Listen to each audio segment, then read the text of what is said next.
Chỉ cái chấp đám nhưngខ្ញុំសូមលំអរកាយគោរពជំរាបសួរទៅដល់គណៈអធិបតីលោកគ្រូអ្នកគ្រូនិងមិត្តសិស្សទាំង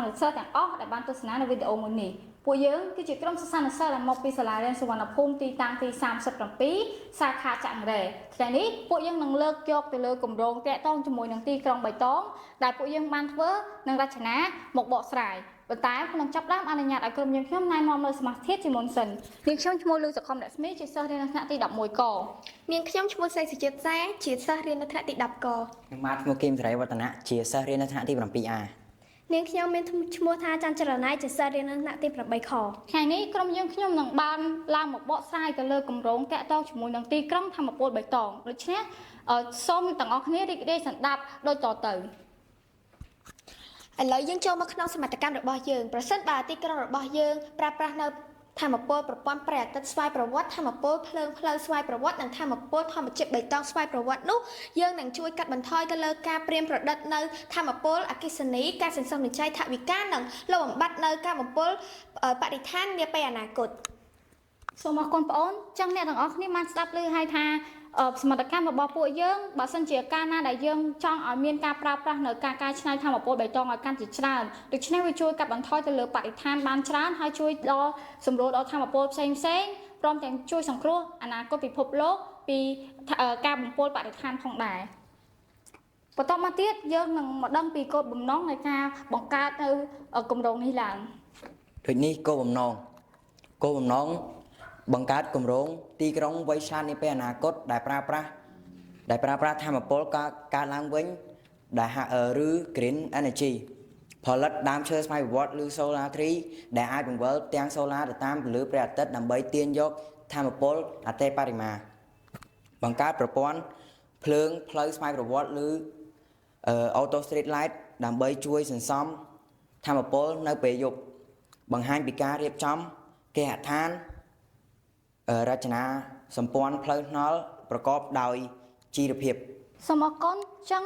បងអូនបាននិយាយអំពីគោលបំណងរួចហើយគឺយើងបានផលិតនៅ sensor ជាច្រើនក៏ដូចជា solar tree ក៏ដូចជា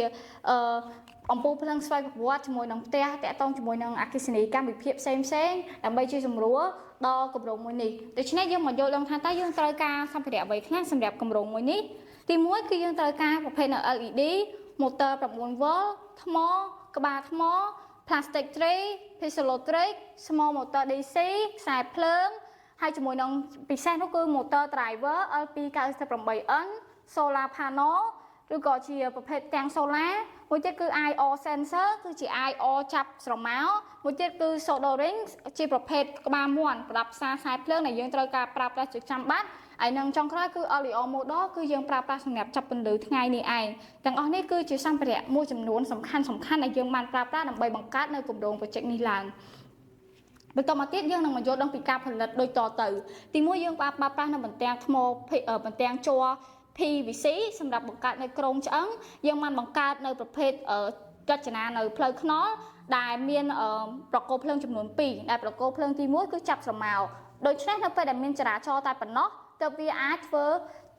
បង្កើតនៅធម្មពលបានដូច្នេះយើងអាចចង់ទស្សនាដូចតទៅហើយនេះដែរគឺជាថ្មនេះដែរគឺជាបង្គោលព្រឹងដែលយើងរចនាដោយការប្រើប្រាស់នៅ LDR model នេះគឺវាផ្ដល់នៅធម្មពលនៅពេលដែលវាមិនមានពន្លឺគ្រប់គ្រាន់តែប៉ុណ្ណោះដូច្នេះវាជួយសន្សំសំចៃធម្មពលអគ្គិសនីបានច្រើនហើយមួយទៀតយើងបានបង្កើតនៅកូនផ្ទះដែលប្រើប្រាស់នៅផ្ទាំងសូឡានិងបន្ទះអគ្គិសនីកម្មនេះគឺទឹកដូច្នេះហើយយើងបានចង់បង្ហាញអំពីការប្រើប្រាស់នៅការវិភាគអគ្គិសនីកម្មដែលអាចប្រើប្រាស់បាននៅពេលយប់និងពេលថ្ងៃផងដែរយើងបានរចនានៅសួនផ្សេងជាមួយនឹងចំណតឡានអូតូដែលប្រើប្រាស់នៅ sensor IR ដូចគ្នាចំបញ្ចប់នេះដែរគឺជាការផលិតគម្រោងធំរបស់ពួកយើងគឺតាក់ទងជាមួយនឹង solar tree ឬដើមឈើនេះឬដើមឈើស្រូបយកពន្លឺព្រះអាទិត្យតាមនេះដែរវានឹងបែរទៅលោកពន្លឺព្រះអាទិត្យដើម្បីពេញលេញដើម្បីផលិតនៅធម្មពលអតិបរមាដើម្បីយកមកប្រើប្រាស់ពេញលេញនៅក្នុងទីក្រុងនេះតែម្ដងជាក់ស្ដែងយើងបានផលិតវាឡើងដោយប្រើប្រាស់ជាមួយនឹង LDR sensor ចំនួន2ហើយជាមួយនឹង motor driver LP98N ដែលយើងភ្ជាប់ជាមួយនឹង motor 9V ហើយជាមួយនឹងថ្ម យើងបានភ្ជាប់ខ្សែជាច្រើនចូលមកក្នុងនេះដើម្បីផលិតនៅប្រកោភ្លើងនេះឡើងហើយវាមានចលនាដូចតទៅចលនាវានឹងបើកទៅលើពន្លឺណាដែលមានចលនា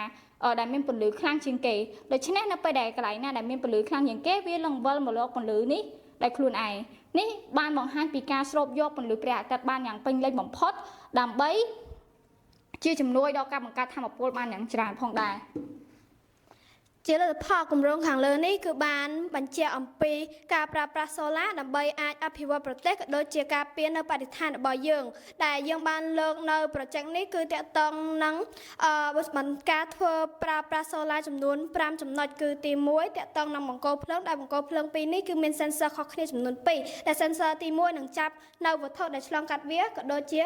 បញ្ចេញពន្លឺនៅពេលដែលប៉ះចំស្រមោលឬក៏ចាប់ឃើញអ្វីមួយក៏ដូចជាទី2គឺវានឹងបំភ្លឺនៅពេលដែលតំបន់ណាមួយគឺខ្វះនៅពន្លឺហើយនឹងទី3គឺ parking lot ឬក៏យើងអាចនិយាយបានថាគឺជាកន្លែងដែលចតចំណតឡានដែលអាចសាកថ្មឡានអគ្គិសនីហើយគឺផ្ទះនេះគឺតាក់ទងនឹងការប្រើប្រាស់នៅសូឡាដែលអាចប្រើប្រាស់ទាំងពេលព្រឹកនិងពេលយប់ហើយជាពិសេសគឺសូឡាជ្រីនេះតែម្ដងគឺវាអាចផ្គត់ផ្គង់នៅអគ្គិសនីនៅក្នុងទីក្រុងមួយបានយ៉ាងល្អដោយសារវាគឺមានសមត្ថភាពអាចបែរក៏ដូចជាបង្វិលខ្លួនទៅរកកន្លែងដែលមានពន្លឺខ្លាំង ដូច្នេះចង់បញ្ចប់ខ្ញុំចង់បញ្ជាក់ថាគម្រោងមួយនេះគឺជាគម្រោងដោយផ្អែកទៅលើការរចនាជាមួយនឹងការណែនាំឲ្យការប្រើប្រាស់ធម្មពលបៃតងកែច្នៃនេះកាន់តែច្រើនដើម្បីជួយសម្រួលដល់ពិភពលោកនាពេលអនាគតដើម្បីការពារពីការបំផ្លាញផ្សេងៗហើយក៏ជាការស្រូបយកធម្មពលពន្លឺមកបានប្រើប្រាស់បានពេញលេញហើយនឹងកាត់បន្ថយការបំពុលបរិស្ថានផងដែរសូមអរគុណ អារៀនសុវណ្ណភូមិជាសាលាចំណេះទូទៅខ្មែរធំជាងគេនិងល្អជាងគេនៅកម្ពុជា